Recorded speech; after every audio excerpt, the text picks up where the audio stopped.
Somebody from the organising committee gave the title for my talk, which is The Beauty in Complexity. And I was trying to think about what was actually beautiful about the type of patient I'm going to talk to you about. But then I decided that what can be beautiful is the outcome you can actually get for them. And in fact, sometimes you can get downright miracles. I'm going to give you some case examples as we go through this. So essentially, I'm going to be talking about the adolescent with multiple symptoms and how you approach what you're thinking to the family and the young person, and also where you need what you need to do to go from here.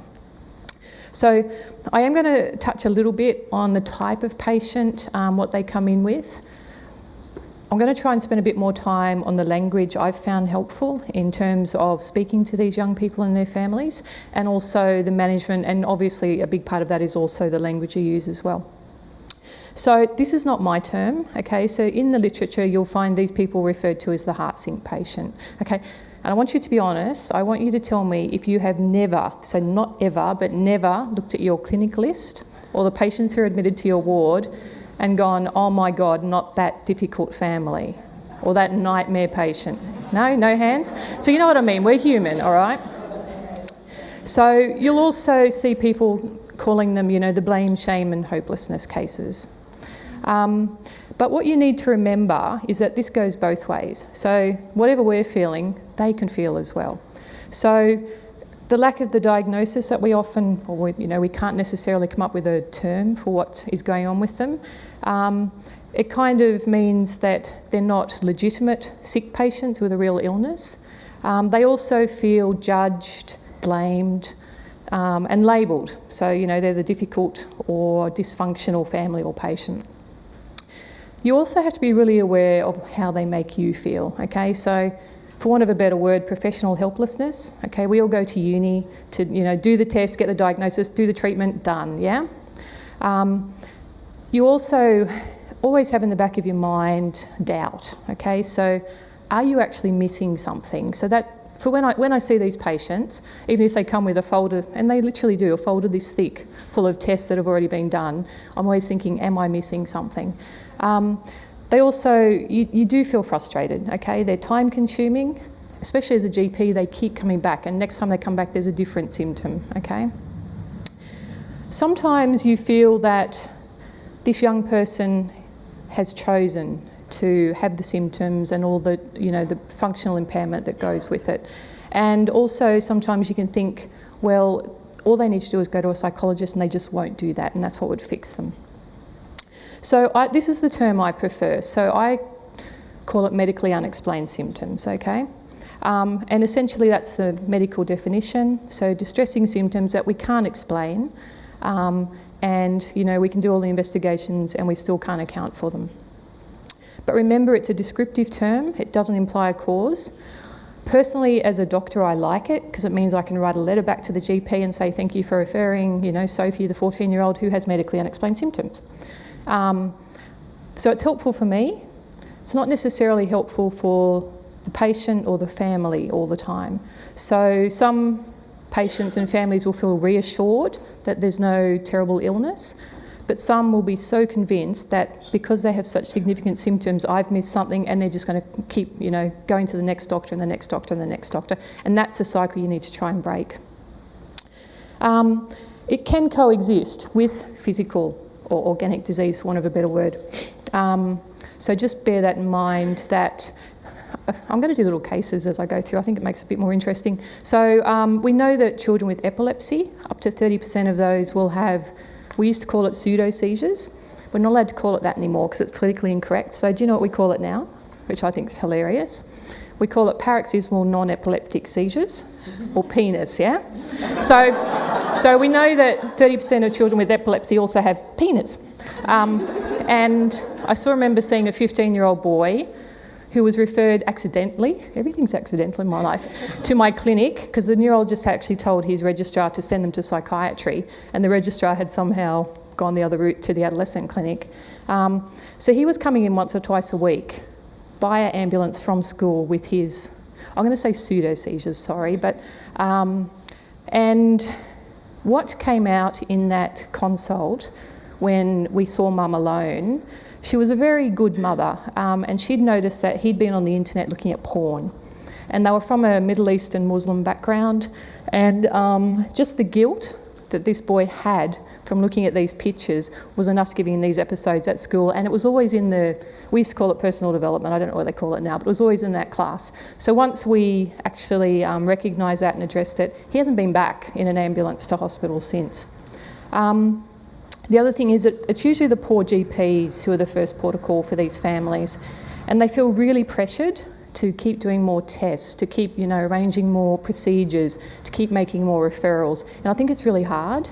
And if you ask I don't know if there's any GPs in the room, but I think if you ask most of them would say they feel really unprepared to manage these types of patients.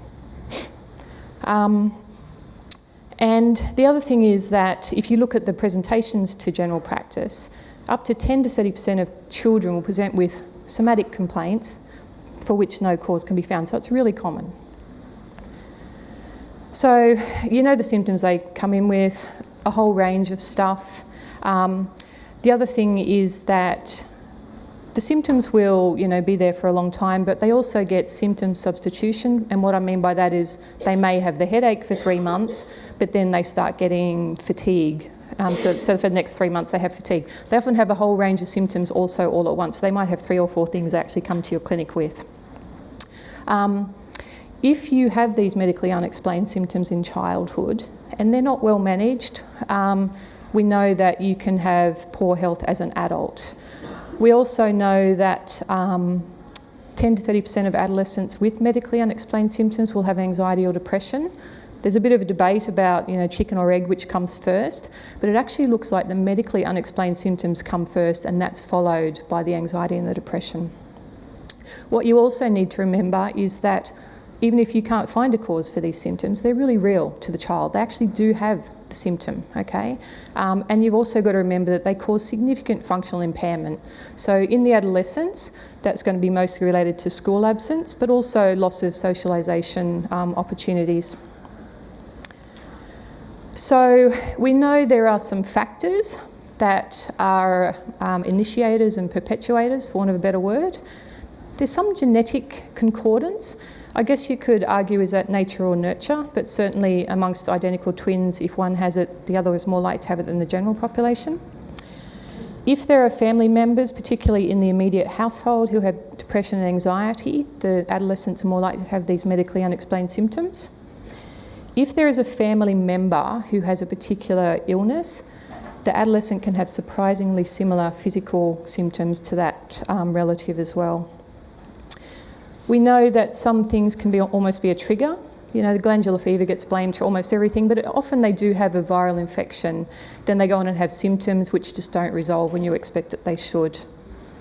If they've had previous somatic symptoms that haven't been explained, they're more likely to go on and have other somatic symptoms down the track.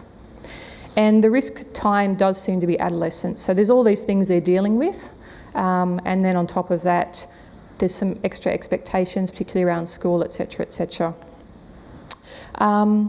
Familial pressure is a big one. So, they want their child to be the good child or the one who gets into the state finals for swimming.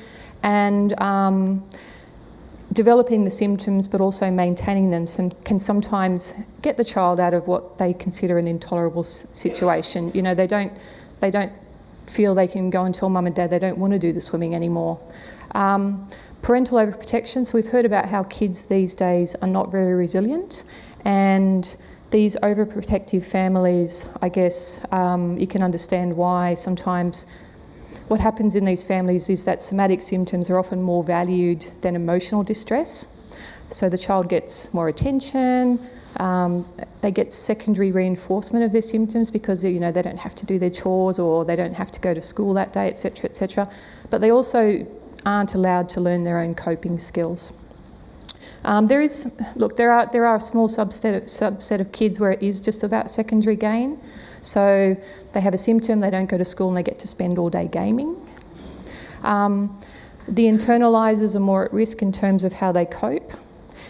And there's this thing called alexithymia. So these are people who have trouble verbalising their emotions, and particularly their emotional distress, and they're more at risk for developing these somatic symptoms. And interpersonal trauma, so particularly abuse or loss of a parent, seems to be quite a significant risk factor, and in fact more significant than just like a natural disaster that the child may have been through, for example.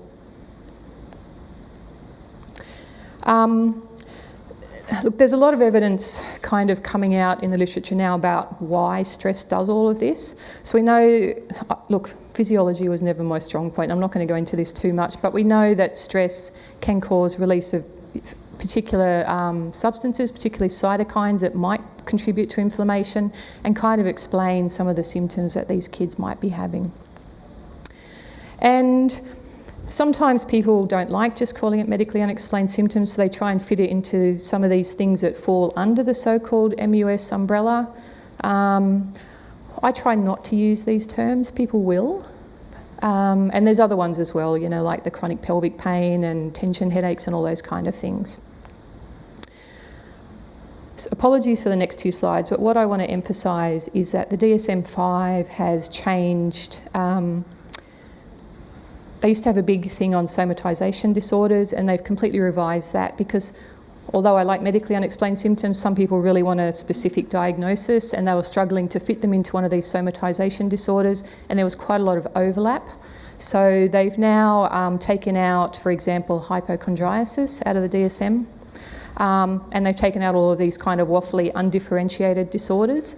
And the important thing is that you don't have to necessarily have medically unexplained symptoms to fit into this new thing that they call, I'll show you on the next slide as well. So they've come up with this somatic symptom disorder.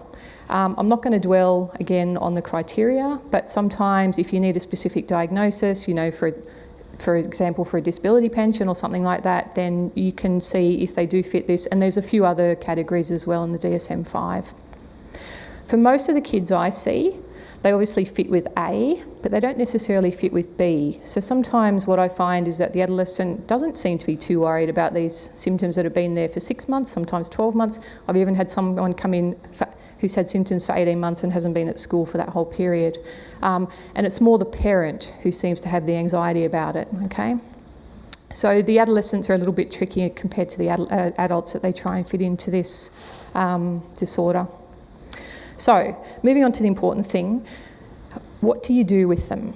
So, you still do what you do as doctors, which is take a really good history. And I always start with the symptom that they've been referred with. So the GP will send me a letter saying, so-and-so has had headaches for 6 months, could you please see?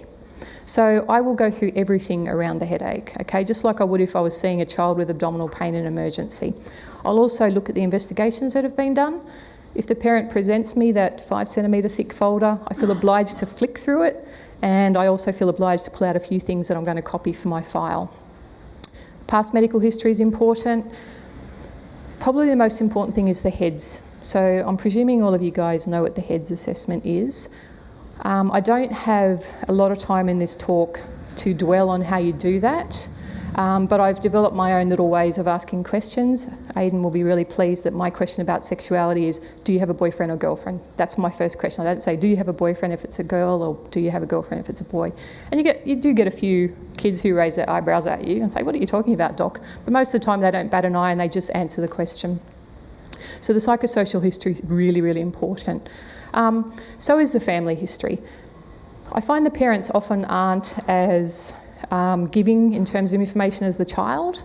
So sometimes you really have to push the parent, and it's usually the mum that comes with them. Does anyone in the family have anxiety or worries or depression? I always tell them that my usual practice is to see them separately. You need to consider the age of the child and sometimes the cultural background, but I've not had anyone who's objected to being, separated and asked questions separately, and I find I get a lot more information. They are time consuming, so I would have 90 minutes for my initial assessment if it was clear that the referral was going to be one of these more complex adolescents. Not everybody has the luxury of 90 minutes, so you may need to get them back fairly soon after just to try and do a bit more of the assessment. Always do a full examination. Even try not to be judgmental. So once you've taken the history, still force yourself to do a proper head-to-toe assessment, okay? And in terms of investigations, I have the luxury that most of the time when they've been referred to me, they've come via a GP who's done the brain MRI, the abdominal ultrasound, millions of bloods, all these fancy urines and stools. So it's pretty rare that I feel I need to do more investigations. And these kids are at risk from iatrogenic harm. So, you know, that you'll see the girl who finally comes to you after she's been to the surgeon, who's taken out her appendix, followed by her gallbladder, and yet she's still got her symptoms and she's put on 30 kilos. So really important not to feel that you have to go and do more investigations. So what language do you use? I never use these terms. I hate functional, I hate non-organic, I hate anything that starts with psycho or pseudo, okay? I really do get people who come to me and say, the last doctor said I can find nothing wrong with you, there is nothing wrong with you. Never say that, okay? This was a suggested way to phrase this from one of the papers I read, but literally, I find the easiest thing to do is say that you've had a lot of tests, your GP's done a lot of tests, and although they haven't given you an answer, which is really frustrating, I find it quite reassuring because for me it hasn't shown any terrible disease. And what I want to do now is move on to management. So what you need to do is engage them. So as well as keeping them engaged with yourself, you need to try and engage them. You do need a psychologist, and I have my own little way of kind of broaching that need to them as well.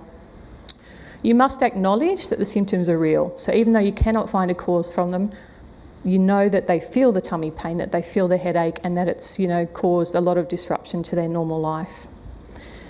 You need to try and get the parents to avoid the positive reinforcement.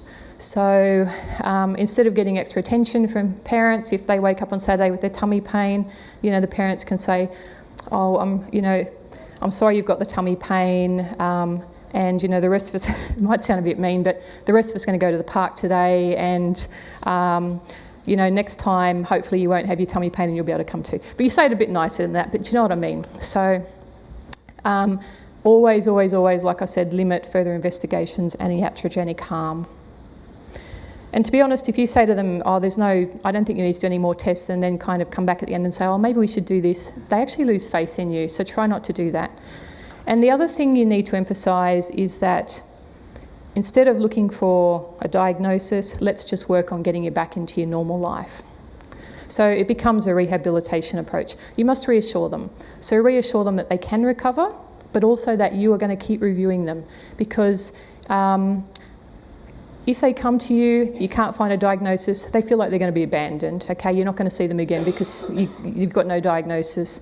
So I always say that I'm going to keep an eye on you.